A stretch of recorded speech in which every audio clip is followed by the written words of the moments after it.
Тема: мы против коррупции, мы против предательства общественных интересов.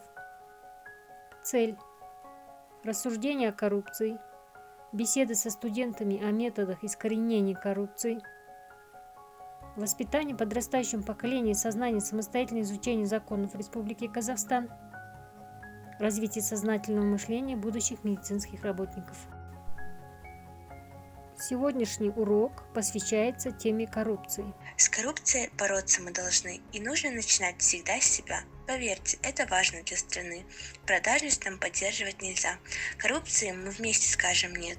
Тогда будет в стране больше порядка. Давайте мы сейчас дадим обет, забудем навсегда о слове «взятка». Что такое коррупция? Послушаем мнение наших студентов. Коррупция от латинской corrupere – портить, растлевать, разъедать ржавчину. Я понимаю коррупцию как злоупотребление своим властным, рабочим и профессиональным положением. По полному словарю Сергея Ивановича Ожегова, коррупция – это моральное разложение должностных лиц и политиков, незаконном обогащении, хищении и взятничестве. В наше время под коррупцией понимается личная выгода. Коррупция – это болезнь общества, начало которой берет с глубокой древности. Коррупция отражается во всех этапах общества, и у нее разные виды и формы. Например, возьмем произведение Гоголя «Ревизор». Взятка отражается в произведении как один из основных элементов. Взятка во все времена была негативным явлением общества. В основном народ терпит коррупцию, и поэтому коррупция распространяется, развивается насилие, жадность и корыстолюбие. Нужно искоренять ее и выдвинуть позицию современного общества. Жизненная позиция любого человека должна строиться из нравственного, достойного действия по отношению к окружающим. А теперь, ребята, назовите причины коррупции. Частая смена лиц, различных должностей, нестабильность в стране. Коррупция как привычка, низкий уровень жизни населения. Низкая заработная плата государственных служащих. Безработица.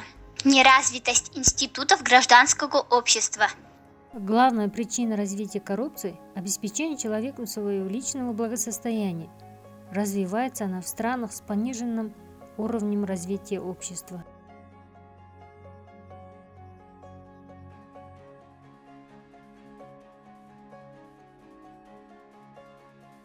Для того, чтобы борьба с коррупцией приносила результаты, нужно желание всех людей. Ведь взяточница существует не только благодаря тем, кто берет, но и тем, кто дает. Многие предпочитают решать свои дела в ускоренном режиме, предлагая деньги. Часто это проще, нежели ждать разрешения дел на общих основаниях. Но таким образом человек ставит под угрозу свое рабочее место и попросту может его потерять. В первую очередь нужно воспитать самих себя и перестать решать проблемы финансовым путем. Если бы не было взяткодателей, то не было бы и тех, кто их получает.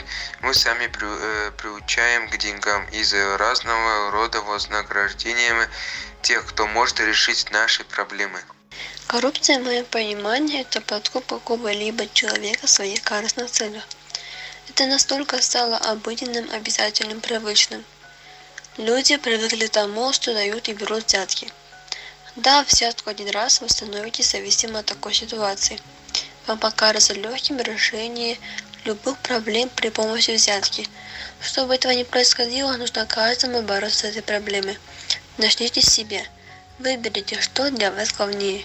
Чистая совесть, радость достижения в жизни собственными силами или жизнь, проведенная в обмане. Правила чести и незапятнанная репутация должны стать незабываемыми для каждого гражданина страны. Надо устранить пробелы в правовом воспитании населения. Надо формировать этику граждан.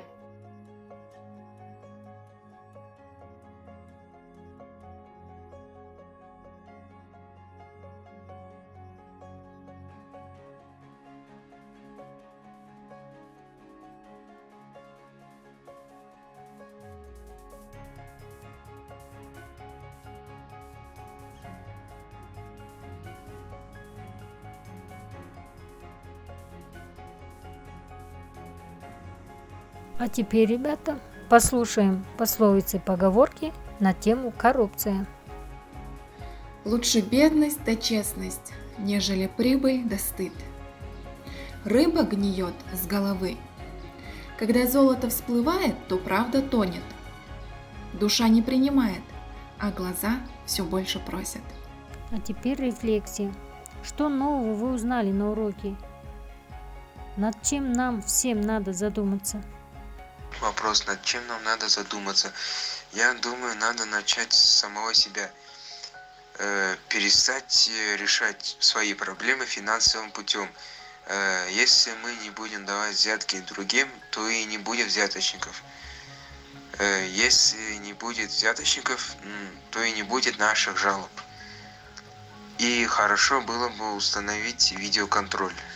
Для себя я узнала, что коррупция включает в себя две составляющие – правовую и этническую.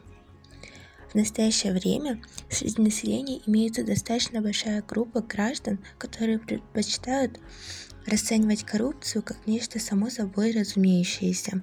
Многие даже не задумываются, что именно их действия не позволяют эффективно бороться с коррупцией. Борьба с коррупцией прежде всего должна выражаться в нежелании граждан участвовать в коррупционных отношениях.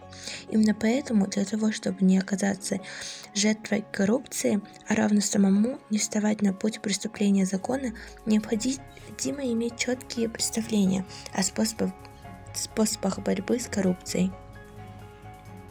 В случае вымогательства взятки или отсутствия возможности отказать в даче взятки, например, при угрозе жизни и здоровью, об этом необходимо сообщить правоохранительные органы. Мое мнение, я считаю, что полностью избавиться от взяток нельзя, так как всегда найдется человек нечестный, но бороться с коррупцией необходимо, сократить процент взяток в стране и быть на наиболее высоком уровне, это реально. Я думаю, что коррупция представляет собой существенную проблему для экономического и политического развития страны. В заключение хочу сказать, коррупцию можно победить, если мы сознательно найдем подход.